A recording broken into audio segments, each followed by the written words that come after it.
Libyan rebels' triumphant entry into Tripoli under NATO air cover.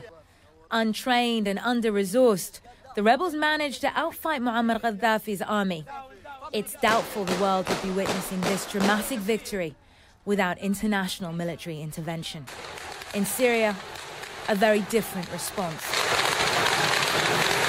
5 months into pro-democracy demonstrations, the regime's brutal crackdown continues unabated.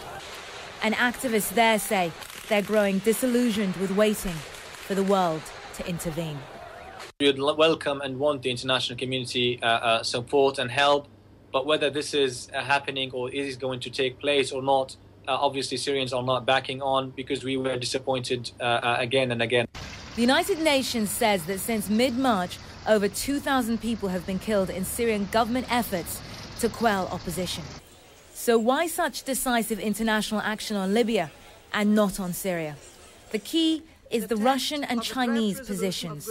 Both have much greater financial and political ties with Syria than they did with Libya. And as the international community seeks to impose UN sanctions on the Syrian president, Russia is actively blocking a proposed arms embargo, and China has threatened to do the same.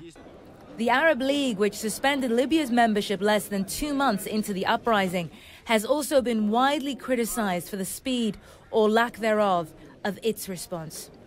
Without the same international pressure on it to move on Syria as there was over Libya, the League's foreign ministers have only now voted to send Secretary General Nabil al-Arabi with an initiative to end the violence, taking with him, they said, the lessons of Libya. As the reality of the events unfold and from the lessons learned, the use of security and violence with peaceful political movements is futile. We should respond to these demands and speed up the implementation of reform projects that Arab governments announce and which is the safest way to ensure stability for our people.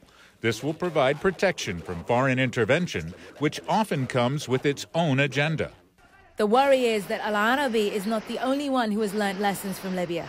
There have already been scattered reports of activists using improvised and automatic weapons to repel government forces.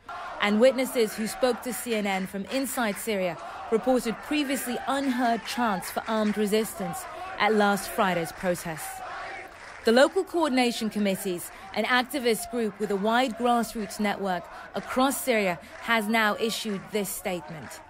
While we understand the motivation to take up arms or call for military intervention, we specifically reject this position, they said. Analyst Osama Munajjid argues that arming the opposition would only play into the hands of the regime. Now, the regime has been trying extremely hard to push the whole revolution to fall into one of these two traps, sectarianism or violence. And yet the Syrian people were surprisingly very much convinced that we should not fall in these traps because it is going to be the scapegoat of the regime. The Syrian president has always maintained that his government was facing armed gangs rather than an organized call for reform, a claim that human rights groups have called an attempted whitewash.